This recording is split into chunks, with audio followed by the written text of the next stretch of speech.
प्रयागराज महाकुंभ में श्रद्धालुजनों की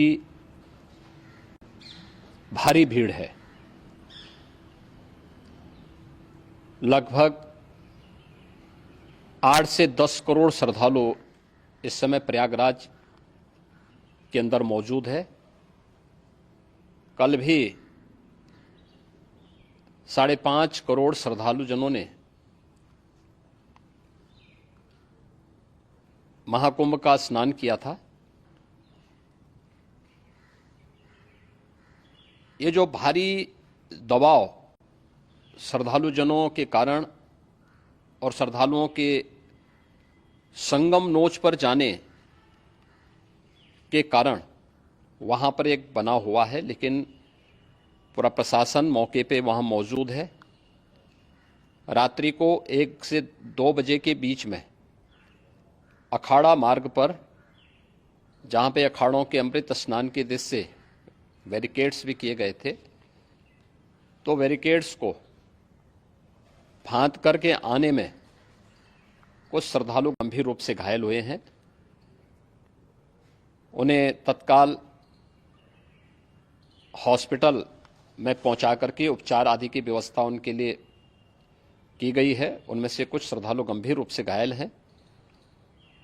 लगातार प्रशासन स्थानीय स्तर पर श्रद्धालुओं की सकुशल स्नान कराने के से रात्रि को कल सायंकाल 6:30-7 बजे से ही मौनी अमावस्या का मुहूर्त प्रारंभ होने के बाद से ही लगातार लगा हुआ है। प्रयागराज में महाकुंभ में श्रद्धालुजनों के सकुशल स्नान करने, अमृत स्नान के लिए देश भर से आए हुए श्रद्धालुजनों की व्यवस्था के लिए, उनके कुशल क्षेम के लिए आदरणीय प्रधानमंत्री जी का प्रातःकाल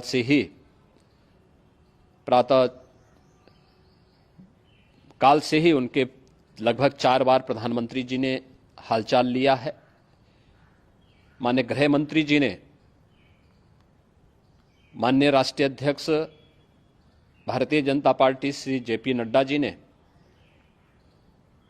माननीय गृह मंत्री श्री अमित शाह जी ने भी, और प्रदेश की माननीय राज्यपाल श्रीमती आनंदीबेन पटेल जी ने भी लगातार जानकारी लेकर के सभी के कुशल क्षेम और सकुशल स्नान कराने के बारे में निरंतर रिपोर्ट ले रहे हैं। हम लोगों की प्रातःकाल से ही श्रद्धालुजन जो भी आए हैं वे स्नान कर सकें, इसके लिए यहाँ पे उच्च स्तरीय बैठक भी चल रही है, जिसमें मुख्य सचिव भी हैं, डीजीपी हैं, प्रमुख सचिव गृह हैं, मुख्यमंत्री कार्यालय के अपर मुख्य सचिव के साथ साथ एडीजी लॉ एंड ऑर्डर के साथ साथ अन्य वरिष्ठ अधिकारीगण मौजूद हैं। प्रयागराज में हालात वर्तमान में नियंत्रण में हैं, लेकिन भीड़ का दबाव बहुत बना हुआ है। अखाड़ा परिषद से जुड़े हुए पदाधिकारियों के साथ मैंने स्वयं भी बातचीत की है। आचार्य महामंडलेश्वरों से भी, पूज्य संतों के साथ भी मेरी बातचीत हुई है, और पूज्य संतों ने बड़ी ही विनम्रता के साथ इस बात को कहा है कि नहीं, श्रद्धालुजन पहले स्नान करेंगे और फिर जब उनका दबाव कुछ कम होगा और वे सकुशल वहां से निकल जाएंगे, तब हम लोग स्नान करने के लिए संगम की तरफ जाएंगे। अभी पहले श्रद्धालुजनों को, चूंकि देश भर से आए हैं, तो इसके लिए उन्हें सभी अखाड़े इसके लिए सहमत हैं और सभी लोग इस व्यवस्था के साथ जुड़े हुए हैं। लगातार इस दिशा में हम लोगों का प्रयास है कि जो अब तक प्रातःकाल से ही आपने देखा होगा, कल मैंने बताया कि कल लगभग 5.5 करोड़ श्रद्धालु कल महाकुंभ का स्नान किए हैं, और आज प्रातःकाल तक लगभग 8:30 बजे तक 3 करोड़ से अधिक श्रद्धालु स्नान कर चुके हैं, और ये लगातार जारी है। लेकिन संगम नोच पर, अखाड़ा मार्ग पर, नागवासुकी मार्ग पर लगातार दबाव बना हुआ है, और वहां पर श्रद्धालुजनों की सुविधा के लिए भी हर प्रकार की वहां पर प्रशासन पूरी मुस्तैदी के साथ लगा हुआ है। और इसीलिए मेरी अपील है पूरे प्रदेशवासियों से, पूरे देशवासियों से और सभी श्रद्धालुओं से भी सभी पूज्य संतों से भी कि अफवाह पर कोई ध्यान न दें, संयम से काम लें।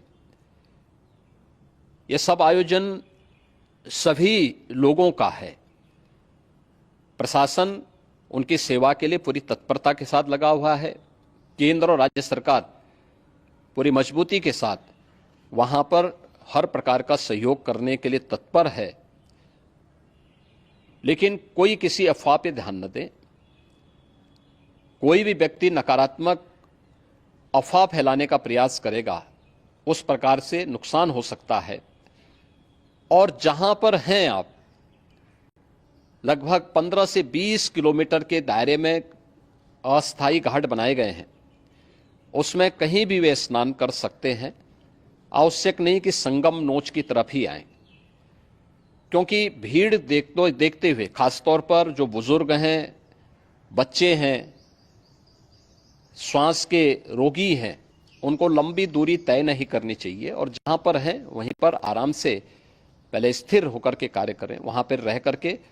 और जो नजदीक के घाट हैं, उसी नजदीक के घाट में स्नान करेंगे। सब गंगा जी के ही घाट हैं और गंगा जी के इस घाट में वही पुण्य प्राप्त होगा। ये मौनी अमावस्या है। मौनी अमावस्या में स्नान का महत्व है।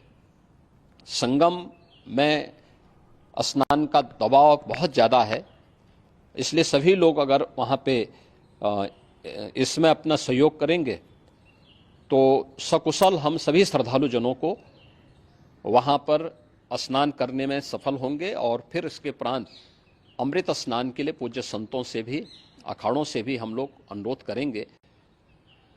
जो घायल हैं, गंभीर रूप से घायल हैं, उनके उपचार की तत्परता के साथ व्यवस्था भी की गई है। उन सबके सकुशल स्वस्थ होने की भी हम कामना करते हैं। लेकिन मेरी अपील होगी कि कोई भी नकारात्मकता न फैलाने दें और न किसी अफवाह पर विश्वास करें। स्थिति नियंत्रण में है। हाँ, दबाव जरूर है, क्योंकि मैंने आपको बताया कि प्रातःकाल से सुबह 8:30 बजे तक 3 करोड़ से अधिक श्रद्धालु स्नान कर चुके हैं। और पूरे मेला क्षेत्र में अगर हम देखेंगे, प्रयागराज में हम देखेंगे तो लगभग 9 से 10 करोड़ श्रद्धालु इस समय वहाँ पर मौजूद है, जिसमें से 3 करोड़ यह वापस जा रहा है। इसके लिए रेलवे ने भी मेला स्पेशल लगाई हुई है। प्रातःकाल से लगभग 40 मेला स्पेशल प्रयागराज स्टेशन से और जोशी स्टेशन से, अन्य स्टेशन से श्रद्धालुओं को लेकर के सकुशल स्नान कराने के बाद उनको लेकर के गंतव्य की ओर आगे बढ़ी है। और लगातार ये प्रक्रिया वहाँ पर आगे बढ़ाई जा रही है। होर्डिंग एरिया भी बनाए गए हैं। प्रशासन जो वहाँ पर डायरेक्शन दें, मुझे लगता है सब लोग उसका पालन करेंगे तो सकुशल, क्योंकि पूरा दिन भर देर रात्रि तक अमृत स्नान का मुहूर्त है। मौनी अमावस्या का जो मुहूर्त है पूरे रात्रि भर है। इसलिए ये नहीं हो केवल इस पे कि हम अभी स्नान करेंगे, आवश्यक नहीं, कभी भी आप स्नान कर सकते हैं। तो उस पर जरूर सभी से मेरी विनम्र अपील होगी कि वे लोग उस पर सहयोग करेंगे तो सकुशल सभी को स्नान कराने में और सकुशल इस महापर्व को आयोजित करने में प्रशासन को और शासन को मदद मिलेगी।